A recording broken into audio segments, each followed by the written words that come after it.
Hey, how's it going? For those of you who don't know me already, my name is Daniel Hopper and I sell residential real estate in Hamilton, New Zealand, for those of you globally. Wanted to share a video. I've been doing a bit of research, 3 pages worth, so hopefully I'm to the point. I'll try and be to the point. So this video is all about Hamilton and why Hamilton has just got it all going on at the moment. I think it's a great place to invest. I'm here to tell you my reasons why. I'm going to try and be objective as possible. You know, real estate agents have a bit of a reputation to just say, oh, your market's amazing, say house, buy houses, yeah. But I want to give you some objective reasons why Hamilton's in a pretty good place currently. So, excuse me if my handwriting's a bit I will try.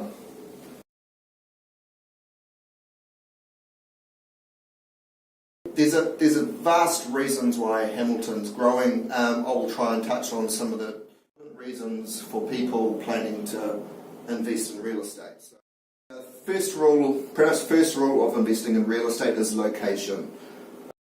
Obviously, where you buy impacts whether you're going to make money, lose money, yield, all these other factors. So, in terms of growth, my first reason of growth is over the last 12 months, we've had a 36.5% increase in non-residential building consents granted. This is at $261 million, an increase of $70 million. The national average was only 10% growth. So we're building lots of commercial property, lots of industrial property. Obviously, we've got the expressway. So the expressway is planned to be finished in 2020. It's predicted to take 35 minutes off the travel time from south of Cambridge to Auckland. So 35 minutes off, you know, that's your normal travel time, not counting obnoxious Auckland traffic if you happen to have to commute there. So yeah, that's faster to Auckland, so therefore in theory we're closer to being a more realistic option for more people to commute. So we're faster to Auckland, it's a more realistic option for people to move to Hamilton for all the other benefits which I'll get to, but yeah, faster. Next one is, where have you been hiding if you haven't heard about the inland port? They're predicting 12,000 jobs, which was my next point, and $3 billion worth of investment. So typically a big rural investment, buy in areas close to where there's a lot of infrastructure investment. So $3 billion is going to cover everything, residential, commercial, industrial, parks, everything. So yeah. 12,000 jobs is a lot of jobs. We've currently got relatively low unemployment at around 5%.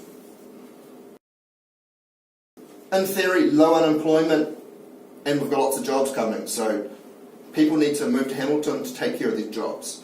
We're going to have low-paying jobs, you know, truck drivers, all the sort of hands-on staff who might just be moving around boxes and all that. And you've got your white-collar people, you know, people with vast qualifications to do all these high, you know, all these jobs which you need lots of qualification for because they're running a big, huge freight facility down there. So white-collar, blue-collar jobs, low unemployment already, which means people move from out of town for the jobs.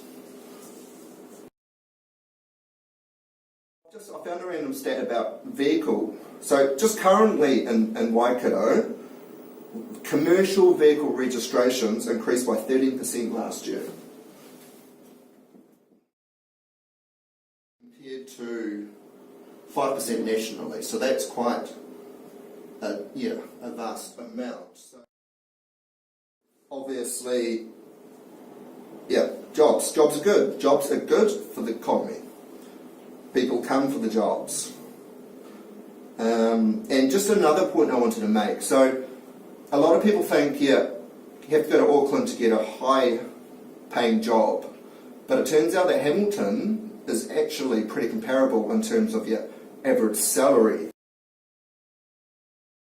It's about 58,000 in Auckland and then 53,000 in Hamilton. So, we'll say about around 10%, a little bit less than 10%.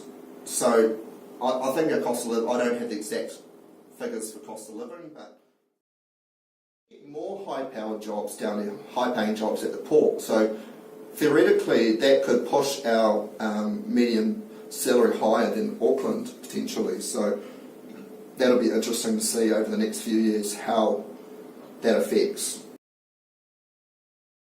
Currently, our population is already growing at a similar rate to Auckland and the Bay of Plenty. So those are the two big growth. Traditionally, they have the fastest growth in the country, and we're actually at pretty much the same. We're at 1.4. I think Auckland was 1.5 and Tauranga was also 1.4. So we're already got a fast-growing population before the jobs even come with the port. So I'm thinking it all points towards our population having a bit of a even faster spike. We could be up sort of 2.5% increase for the next few years as the jobs come in. So I found another stat that said by 2043 our population will be 50% higher in the way. Oh, sorry, that was 50% higher than 2013. So I'm just being a bit frantic here trying to get through it all. And our net migration is also 2.5 times higher than it has been the last 10 years average. So yeah, more people are migrating to Hamilton, putting all of this points towards strain on supply, obviously, which we already have, but I will get to a little bit more. So, comparable salaries to Auckland, more jobs coming. A couple of random ones. Our cost of living is lower than Auckland, and I won't actually write this down. And tourists have spent 20% more, and they also have had 20% more guest nights in the last 12 months compared to the last 10 years average. So 20% more guests than average equals 20% more money in the economy. Our GDP is increasing at 2% already. Yeah, that's not bad. So there's more money in the economy, the port comes, more jobs, more people, more money. Waikato region is just, it's in a good place in terms of money.